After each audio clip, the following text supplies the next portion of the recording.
Hello, everybody. Thanks for joining the SBC webinar today. The topic of today is the secondary use of health data, digital twins to improve clinical trials. My name is Antonio Mara, and I'm honored to be the discussant today. I'm a medical oncologist at the European Institute of Oncology in Milano. And today with us, we have two excellent speakers, Dr. Arcela Prelai and Dr. Melody Bernot. During the webinar, we will be focused on learn how real-world data and virtual patient models are reshaping the future of clinical research and cancer care. We will understand how secondary health data can accelerate trial design, patient recruitment, and outcome, and we will also explore ethical, legal, and governance consideration in using real-world data. Without further ado, I will introduce the first speaker. Please, the time for the discussion will be provided at the end of the presentation. If you have any question for the discussion, please insert it in the Q&A and the chat, and we will discuss this at the end of the two presentation. And please, personal or off-topic discussion are not accommodate. We want to be focused on this highly important topic that will be discussed during the two presentation.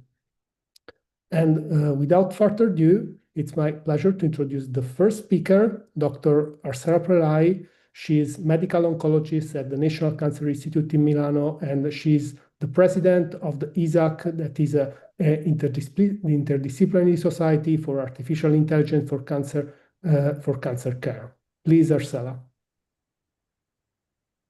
Hi, everyone. Thank you, Antonio, for this amazing webinar, and also to SBCC for this fantastic organization. I just have asked it permission, okay, I received it to share the slides. So recently, you know that we have also discussed and opened the ESMO, different ESMO sessions in ESMO 2025 and the ESMO AI.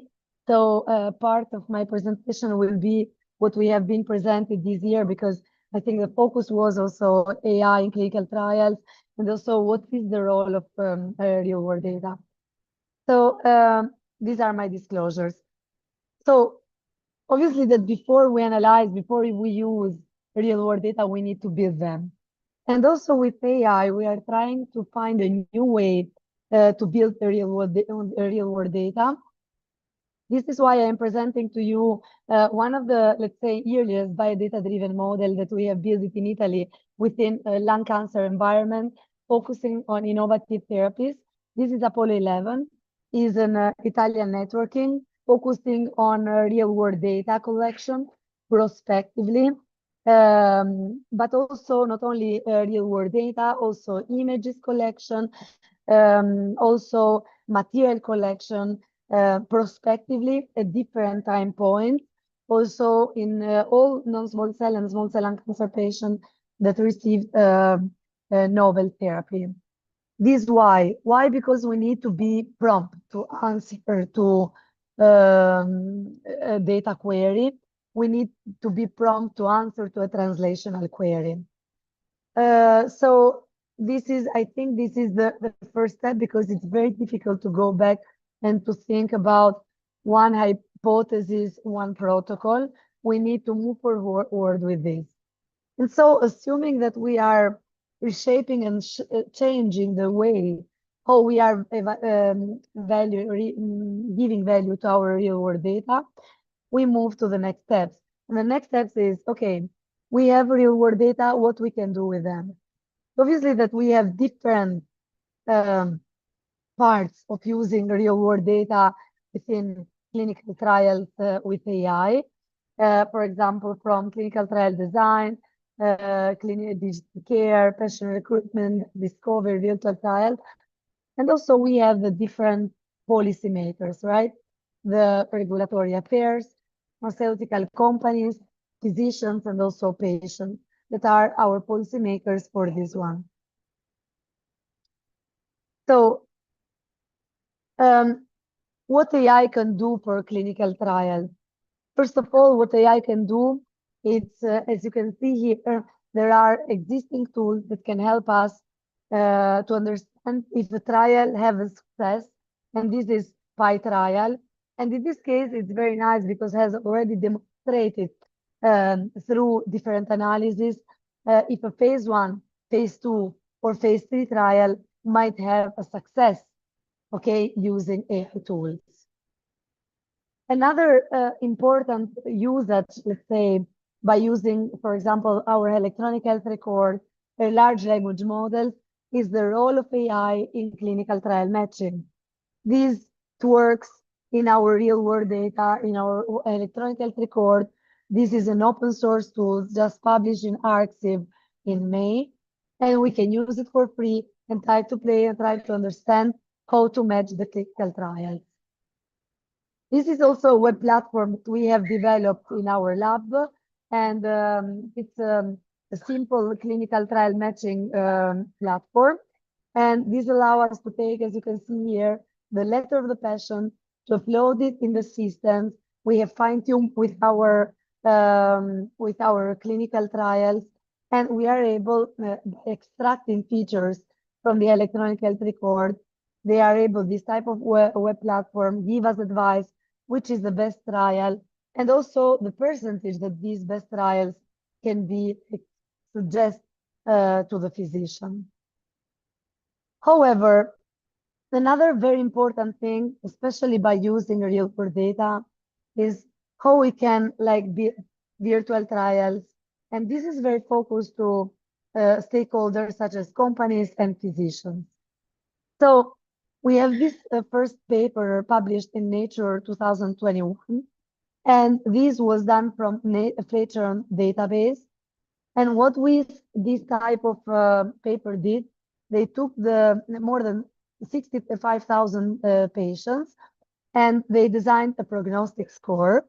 And based on these prognostic scores, they were able to find out that probably we can be able, within our clinical trials, relax the criteria. So make clinical trials, randomized clinical trials, also by, let's say, using more relaxing criteria.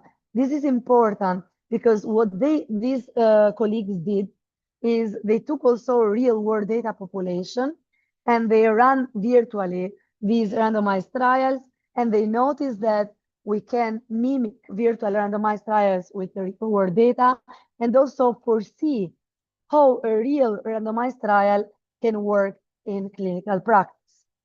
But another interesting publication was from another tool, which is Trial Translator in Nature Medicine.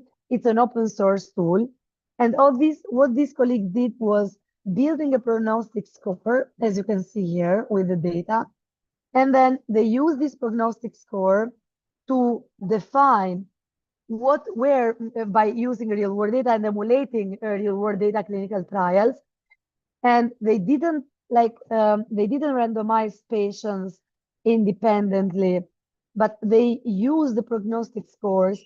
And then after they assigned to the patient low, medium, or high risk, then they randomized the same population to drug A or drug B. This is very important because looks at two things. First of all, how we can pack our patients, and we can put the population within the same prognostic scores, and also simulate or run virtual clinical trials by using real-world data.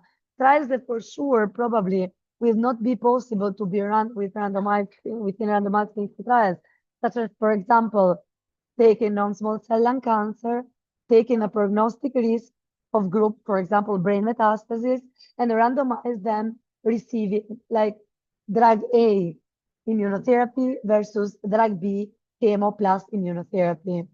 And this is how with AI we can and using real world data, we can in a modern way randomize and run trials. Then we have also another important role here, not only using real world data, but also using synthetic arms as control arms. What are the synthetic arms and synthetic data? Synthetic data are the reflection of real world data at the end. They are just augmented the basis are real world data, but through an AI methodologies, they are augmented. And they help us. Why? Because probably in some cases, when we have rare diseases, and this is the case for lung cancer, we might need like the synthetic control arm because we don't have enough data, enough population to compare. And these have been like seen also, and I mean, from other policymakers such as EMA or FDA. For example, this is an example of a trial. And in this case, for example, in small cell lung cancer, they use the synthetic arm to compare it with lurbinectedin and versus standard of care in this case. And you can see here that was very nice to see how the synthetic arm was able like to be compared within the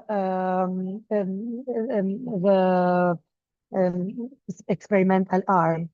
So now an open question we have clinically: when we need to use a synthetic arm, and when we need to use a real world data arm to compare with traditional arms in pragmatic trial. We still don't know an answer. The ESAC, which is the society that we have recently founded, the European Interdisciplinary Society of AI and Cancer Research, is trying to answer to this question. However, real world data can also help us because, like, as I given you example of Apollo 11, we are also running federated learning with Apollo 11. And it's important to see how by using federated learning or swarm learning methodologies, federated learning try to don't move the sensitive data, but the aggregated data, we can run fast virtual questions, okay? So for example, can you tell me please in your population, in your center, if a patient receiving immunotherapy, as I said before, and has, for example, low PD-L1, can benefit for chemoimmunotherapy with this scheme or with pembrolizumab chemo versus nivolumab plus ipilimumab and chemotherapy. These are questions that we will never have from pharma or from randomized clinical trial because no one has interest to run trials. And we can, in a fast way, for example, ask this trial to each of the centers, this question, aggregate the information and give a quick answer for these questions by using real world data. Obviously, in this case, which is the problem? In this case, the problem is that we need to implement to each center federated learning, and this is not very simple because ICT systems are still very rigid. Okay, so but we can also like use biomarker or biology, right? Biology information that are collected from real world data, but not only from real world data, are collected also by lab exams, but we can so run in a trial by measuring biological information, such in this case, these biomarkers, which is called CA. And this is a platform which is called Curate AI. And absolutely it's included and or incorporated within the real world data scenario. People in this case are receiving treatment per real world data. However, the dose can be adapted by using a personalized dose selection. And these are with AI technologies based on biological information, we can adapt the optimal dose that is defined for this patient. So what we are speaking about here, we are speaking by already approved drugs. This is in colorectal cancer, capecitabine, but we need to know more. So we need to like do a more personalized treatment, even in a real world scenario. Then we have the biomarker field, which is very interesting. And what we have is, really I invite you to read this paper published recently in Cancer Cell, where you can see how by using predictive biomarkers and modeling, we can still benefit from using real-world data, okay, as control arm, and run this real-world data as control arm, and run virtual trials and try to understand by using biological information, which is the best type of treatment within this biomarker before we go to a real clinical trial design. So, and this is very important because I wanted to introduce these excellent efforts from ESMO and PBI framework. This is also has been led by Mihaela Aldea, but also Antonio Marra and Jakob Kasser and Benedict Westphal. And the aim of this let's say the aim of all this work is what we can do with real world data, what we can do, how we can validate biomarkers that exist and has already been built, how we can validate them. And if they are validated, can we trust to the validation, etc. But one point which is very important here are prognostic and predictive biomarkers that generally use the real world data to also validate these type of new biomarkers. These are new biomarkers because we have new the input, new the AI methodology, new the result, but we can really use predictive biomarkers in this case and prognostic biomarkers with real world data and prospectively validate them in pragmatic clinical trials, for example. And this is the example. I also invite you to read this paper in Lancet Oncology, because of course we cannot, like with all these AI tools and methodologies, we cannot permit anymore to run very rigid randomized clinical trials. However, we need also prospective validation. And we can really do by designing these trials in a very simple, practical, real scenarios by using real world data. We have also these silent trials, clinical trials. These silent trials are very nice because are not only used for biomarkers such as prognostic or predictive one, but has been demonstrated in one of the presentation in ESMO AI by Gabriele Campanella. They can also be run and used by proving and validating our biomarkers such as B biomarkers plus using real world data validation, real world data cases are prospective validation, but are silent. So we see how this will work prospectively, and validate in a real world data scenario. Finally, I wanted to speak about digital twins, because what is digital twins? Compared to synthetic data, digital twins is a more temporal concept. So it means that I have the real patient. However, the real patient is projected through over time. And it's very important because allow us to take decisions at time 0, time 1, if we update the data, the real data, time 2, and so on. And this is the new way how to go by using real world data. This is a publication recently founded in Lancet Digital Oncology, which is called twin synchronization.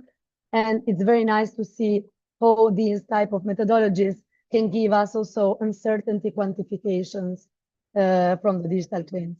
And with this, I wanted to thank you for the attention. Thanks so much, Arcela, for this great overview on the use of real-world data and digital twins for clinical research and clinical care.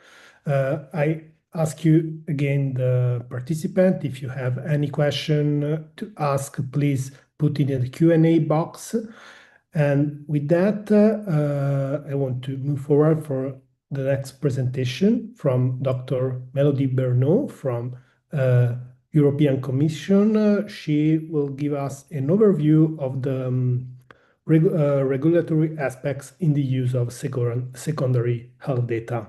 Please, Melody, go ahead. Thank you very much, Antonio. Thank you very much for having me. Good evening, I would say. Good afternoon, everyone.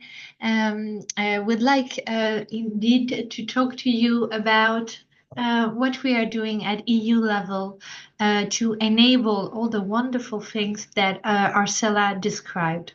So I'm kind of coming before everything that happens, because everything Arcela described is so important and so powerful and can do so much for improving healthcare in Europe and in the world. At least in Europe, we are looking how we can unlock the potential of health data to support all those initiatives. I'm so sorry, Melody, but we can't see your slide basically, and we have some pop-up on the screen. Where? In the on the right, a big one. I don't have anything on my screen. So yes, and on the top now. I don't have anything on my screen. So I can stop sharing if you want. Yeah, please. Could you please start sharing again?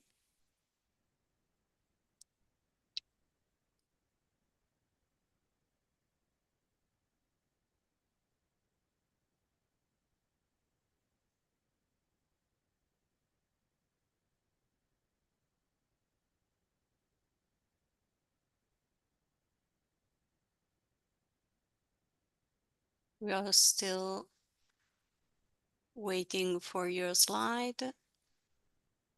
Okay. Okay. Do you want me to share my screen, maybe, Melody? But I don't understand what's the issue actually, because I don't have anything on my screen. So as previous, we have a big pop-up at the right of your screen. If you could maybe try to close it. but I have nothing, so I cannot close anything. Okay, let's see if I can share my screen.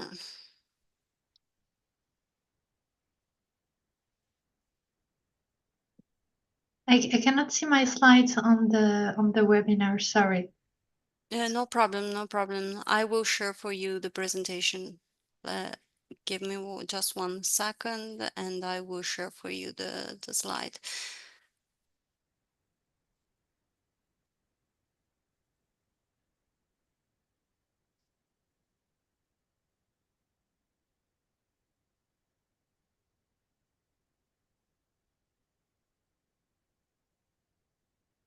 Here we are.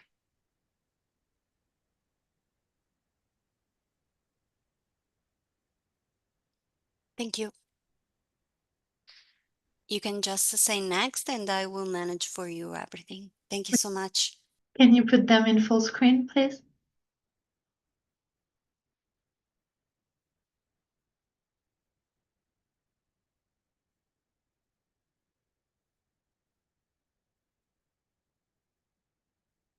I think I am in full screen. No, you're not. I can see the full screen. Yeah, I'm in full screen, actually. I can see all your toolbars. But okay, so can you go to the next slide, please? So you will not see the details here. I just wanted to go back to the history of the European Health Data Space regulation, of which I'm going to talk to you about. It goes back to the von der Leyen first mandate of the European Commission in 2019, where she asked explicitly to the Commissioner to establish the European Health Data Space. And actually at that time, it was rather unclear what would be behind this regulation. In parallel, the Telecommunication and Digital Commissioner asked his teams to come up with what we call the data strategy. And in this data strategy, we have different tools. We have horizontal framework, such as the Digital Governance Act and the Data Act, which are spelling out rules and regulatory provisions that applies to every sectors on how to share and make data available. And in this data strategy, you have different sectorial data spaces that were envisaged, including on energy, on finance, on agriculture, and also in health. It wasn't clear at the time by which we would start, but then all the reflection stopped because, as you all know, in 2020, the COVID pandemic started. And well, we had to focus on the pandemic, and we realized how difficult it was to actually share health data across borders for healthcare, but also to do research on the COVID, to do research to trace the cases of COVID. We had difficulties with interoperabilities. We have difficulties with access to data. And I remember at the time, many of my friends researchers were really struggling to access the data and provide interesting information. Of course, impossible is not European, so all the member states came together and managed to find some way to share the data. But when we came out of the pandemic, it became obvious to everyone that we should, in Europe, have a regulatory framework to facilitate the sharing of health data across Europe. Can you move to the next slide, please? Thank you. And so we made a proposal for a regulation, the European Health Data Space Regulation.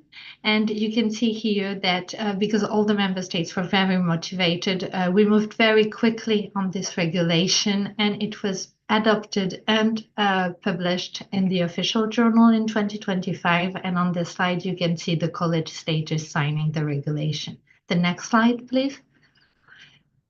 So what does this regulation do, and why is it relevant? It does three different things. It enables the primary use of electronic health data, the secondary use of electronic health data, and it imposes requirements for electronic health records. Primary use of electronic health data, as you all know, is when you collect data and you use it directly for your patient care. And on this, the main struggle that we have in Europe today is that we are not very good at sharing data across borders, and that we have different enforcement of GDPR. So our ambition here was to ensure that, thank you, that all citizens across Europe, all patients, have the same rights on their health data, that they can access their data and that they can share them with whichever health professional they want, but also in their private life, how they want it. And this will not be the focus of my presentation, but this is the first pillar of the regulation. The second pillar is about requirements for electronic health record systems. Today in Europe, when you have an EHR system, it's not the same. We have several, one in France, one in Finland, one in Germany. And for manufacturers, it's super complicated to put on the market EHR systems in the different member states, but it's also super complicated when you are a healthcare professional or hospital to change EHR system. So our ambition with this pillar is to have what we call a product legislation that enable a single market of EHR system across Europe. It's only a foot in the door. I'm not saying that all the EHR systems will be the same in Europe from tomorrow, but we are harmonizing two components, the identity component and the interoperability components. This should make it easier for EHR systems to communicate with each other, be changed across Europe. You can move to the next slide, please. And the next one. And so now the most important, well, the most innovative pillar in this regulation, the one on which we really start from scratch, is the secondary use of electronic health data. And for this, the the baseline was simple. You are a researcher, you want to access data from Finland maybe, or Poland or Spain. Actually, today, you don't even know that the data sets you need maybe exist in those other member states. You don't often even know if they exist in your own member states. And if you want to access several data sets from several member states, it becomes super complicated. You have to go through different access procedures across the different member states. You have to maybe learn a bit of the language in the different member states because not everything is translated into English. And in case you manage to access to the data, it has taken you a lot of time, a lot of energy, and a lot of money. So super complicated. So the main ambition here in secondary use is to establish common rules on who has to make which data available for which purposes and under which condition. Basically, how are we doing this? We are creating an infrastructure across Europe, connecting all the member states to what we call a central platform. We are defining data holders, so the people who are controllers of their data, and we tell them that all data holders are, so the people who are holding health data must describe the data sets that they hold. And those descriptions, not the data set themselves, the description are federated in an EU dataset catalog that you can search in order to find whichever data you are interested in. Once you have found the data that you want, you have one single common application form that you can fill in your own language to request access to the data. This health data application is then transmitted to the health data access bodies who are in charge of assessing your request and who will provide an answer based on a number of criteria. Can you go to the next slide, please? Here on this slide is just to give you an overview of every data categories that are in scope of the EHDS regulation. EHR data, environmental data, medical devices data, registries, biobanks, clinical trials data, genetic, epigenomic. So the regulation is actually covering a very, very broad scope of health data. The next slide, please. Who is a data holder? I can maybe imagine that you may be worried. So a hospital who is the controller or who has the obligation to process data and who is established in the EU will be a data holder. This goes the same for research entities, health tech companies, registries, or EU bodies.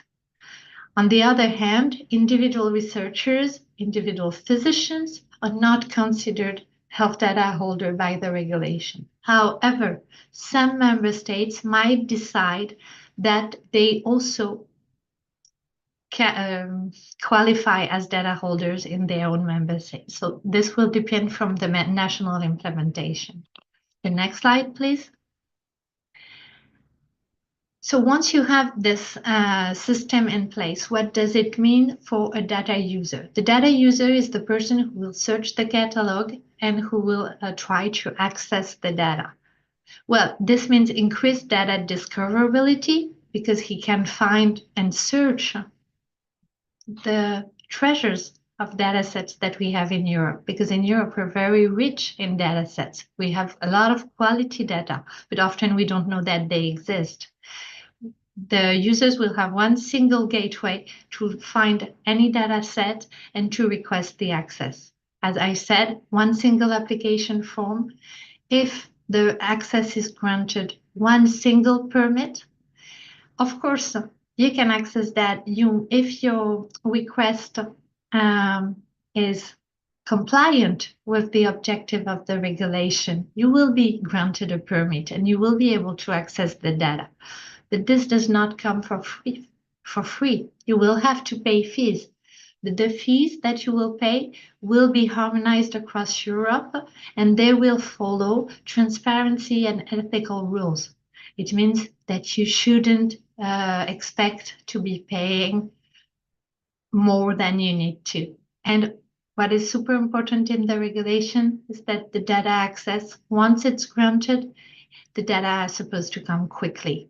So often today we see that it's very long to access to the data. Of course, on the other hand, you have to comply with a number of obligations. You can use data only for authorized purposes. It must be in the public interest.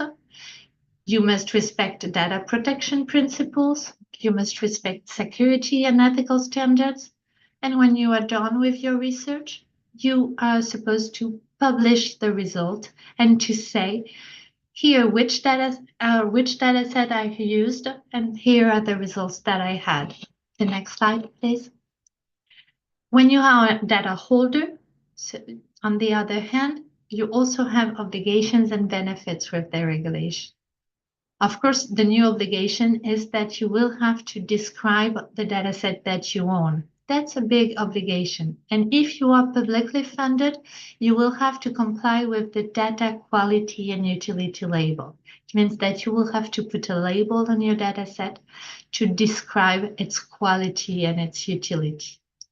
But of course, there are a number of support measures for data holders in the regulation to provide the dataset description.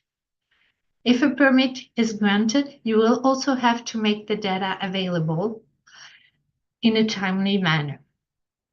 But on the other hand, you have benefits. Of course, the regular protection of IP rights and trade secrets that usually apply in Europe, still apply in the regulation. You can still protect your IP rights and your trade secrets.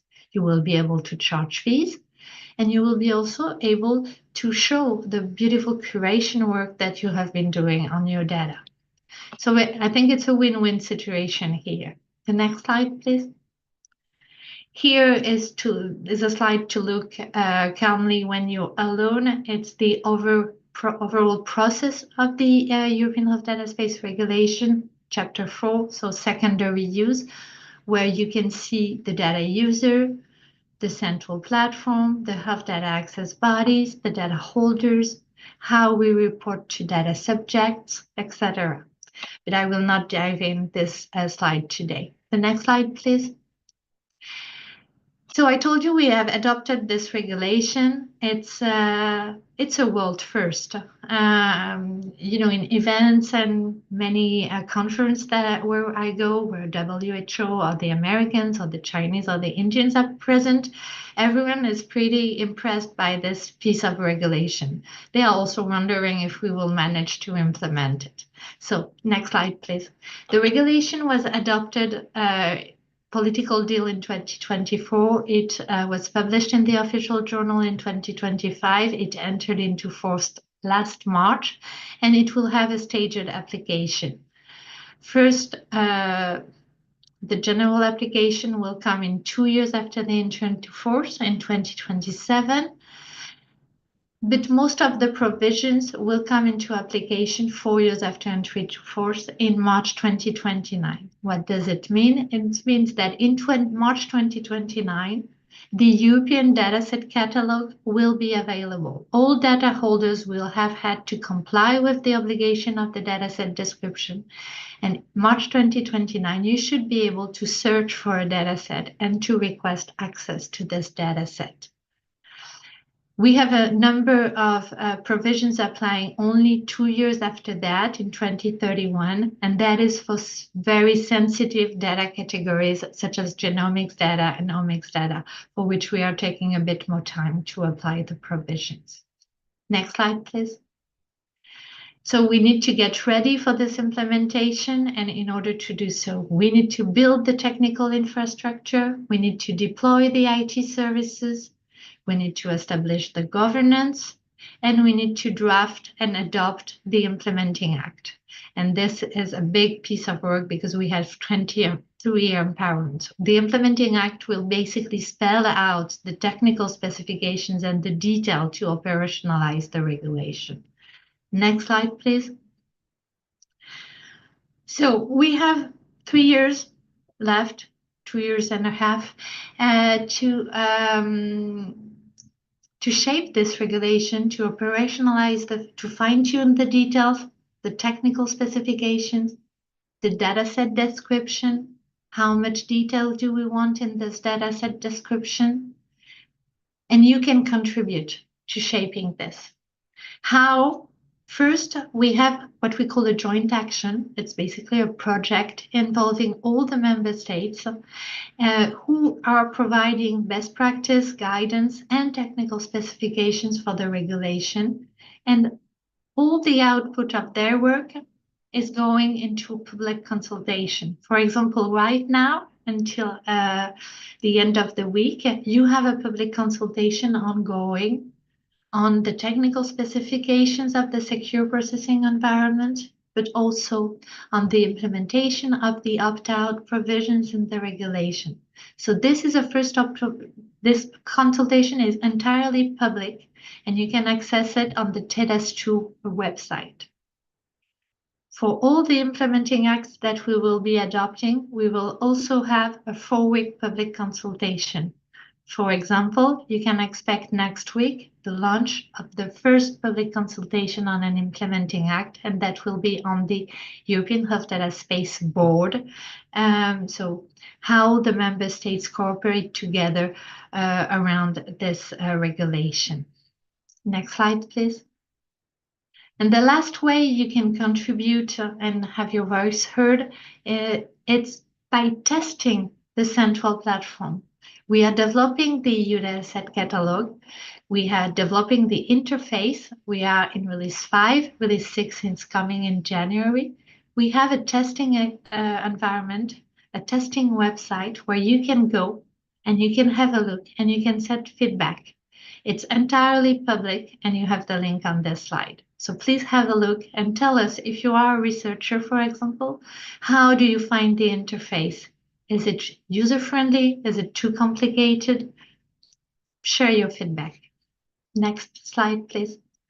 And in the few minutes that I have left, I would like to tell you why we are doing this, because we are unlocking access to health data. We are trying to streamline this access of health data.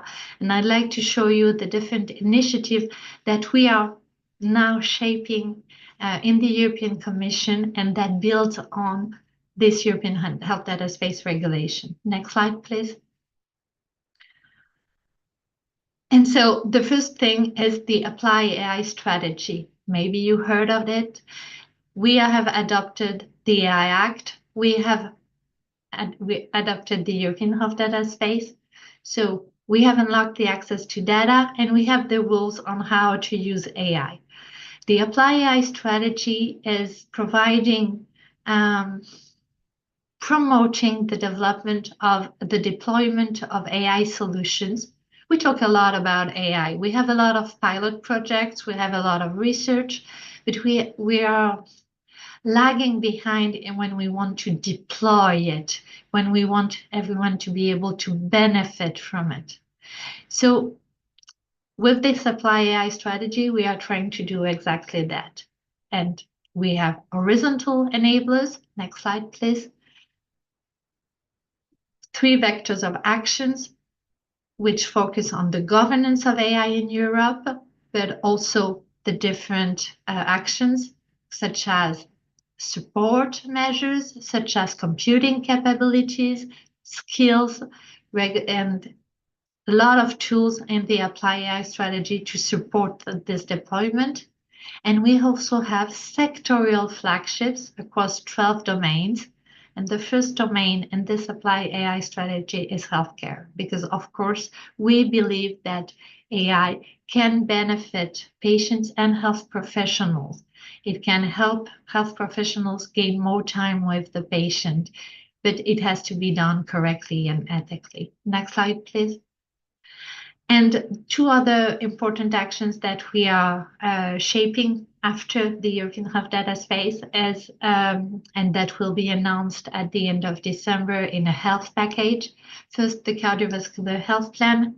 Cardiovascular is a priority in this mandate, and we will use data and AI in order to fight against cardiovascular diseases. So there will be a lot of measures in this cardiovascular health plan.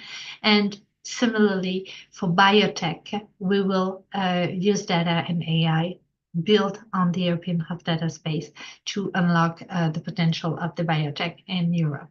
And with this, I think I am done. Thank you very much. I hope this was useful and not too EU regulatory. Thanks so much, Melody. I think that this was a great overview that for all of us, it's very useful to know the position of the European Commission on this topic and also all these novel opportunities in terms of access to data that is essential to build the AI community, real world community in Europe. Now I give the floor to the question. I can't see any. Oh, there is a question in the chat. I will start that. Considering the strong mutual public health interests and shared regional challenges between EU and Western Balkans, is broad access to HDS for Western Balkan institutions something that is foreseen and irresistibly achievable with the current framework for secondary use of health data? I think that this question is for Melody. So please. Thank you very much, Antonio, and thank you very much for this question. I think the beauty of EHDS is that it's not restricted to EU members. Of course, EU members will be the founding members of the secondary use infrastructure, but we have provisions that enable us to onboard additional member states if they comply with a number of provisions in the regulation. So if they comply with the security, with the ethical type safeguards, etc. So yes, you are mostly invited to join the EHDS community to share your data and to make your data set available.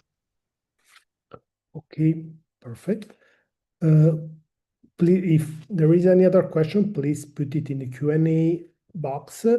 I have a question for Arcela. I think that you explained very good about the what is a digital twin, but in your opinion, what may be a practical use of digital twin to answer a specific question of how you foresee the use of digital twin in practice as in parallel to predict the response of a treatment, or you have any other idea or how it can be the best use of digital twins in the future? Yeah, thank you very much, Antonio, because I think this, I mean, so there are, you know very well that there are three type of AI words now that I described, and I mean, we have also this paper under publication in order to clarify a bit the population. So the first one are the medical devices, which are one single purpose static medical devices, right? The second one are a move forward in technology, still static foundation models, which are generally pan-cancer, generally with more data, which help us to do many tasks, so not only one single purpose. And then we jump directly to probably in the future these AI agents, which take in account all these words, take in account large language models, and obviously give us an action. So now, where digital twins stand? Because digital twins are very similar to one single purpose tools, because they, however, try to answer to like questions, so are predictive tools generally, okay? Can be, instead of one single, also multiple questions. At the other hand, are dynamic compared to them. And like how I see is a next level of static predictive model that we have built it until now. But this next level, it's not only next level in terms of dynamic and in terms of questions, can be also next level in terms of methodology, because this can be like digital twins. Now I have seen some papers on digital twins, like using large language models to answer two specific questions. So why we need and how we use it? We can take a digital twin, either with machine learning, deep learning, or LLMs, fine tune for a specific like setting. I don't know, for example, telling what we are doing now. A big European consortium will participate on a big virtual digital twins on toxicity on immunotherapy. Okay, so to monitor and to together with Yarushka and Aido, so we are building this whole consortium, and I think this is a very nice scenario because you can ask different questions, you can do dynamic questions, okay, so it can answer to you every time point. But the question is how we'll use these digital twins at the end in case in the scenario when we will have the agent. Nothing. I think that they will go inside the agent as another more dynamic model that can be like can be used by the coordinators or by the LLMs and queried by him. But I see them in a more predictive and specialized way. It's our next level. Why now? Why now? Because now we have more data than before, as Melody explained. Now we are doing a lot of things, and in these 5-6 years, we have done a lot of things to gather the data. Before, we knew that the digital twin exists, but no one of us used them because you need to have a lot of amount of data, let's say. Thanks so much. Very clear and very focused on the point that it's challenging, but we are doing many progress on that over the last few years. I have another question for Melody. Of course, you talk about also the problem of harmonization of the data, because when we think about the European or collection at multinational level of this kind of data, you may comment about the potential challenges and how the Commission is trying to harmonize the data collection for a use that can fit the question that then will ask the data set. That's a very good question, and that's indeed the next challenge. But that's also why we have the 3 pillars in the regulation, because we have this first pillar about primary use. And here we are harmonizing a number of priority data categories. First, the patient summary, but then the lab results, the dispensation, the prescription, the images, and the discharge reports. And for this, we are setting up the harmonized exchange format, the European exchange format, which will impose that all those information, even if they are not collected in the similar way, they are supposed to be available in a similar and harmonized way. So I think the implementation of primary use provision will feed directly into the implementation of secondary use, because it will allow us to have access to harmonized data sets. So I think that's one of the key provisions. And of course, also with the pillar 2 of the regulation, where we are trying to establish harmonized electronic health record system across Europe. We also, if we have harmonized EHR system, we are collecting harmonized data sets. So that also enables data sets to be harmonized. But yes, that's a very intense work that we have to do. And I'd like to add that in the regulation, we also have a very nice provision, which gives the powers to the Commission to adopt an implementing act where we will describe what should be the mandatory elements of high impact data sets. What does this mean? It means that, for example, the first one that we will try to do is with the cardiovascular health. So we will have a project that will try to identify what are the core parameters that we need to collect to do good research on, interesting research on cardiovascular health. And once we have identified those parameters, we will have an implementing act that will say that in every member state, you should collect for all patients all those 5 or 10 mandatory parameters for cardiovascular health. And this is a way to also harmonize. We will do this hopefully in the long term for cardio, for cancer, for genetics, we can do this for many things, for specific cancers, for a lot of specialties. So I think that's also a way where it's a long goal, it's a long shot, and we know when anyone who has worked with health data knows how not interoperable and very dirty it is.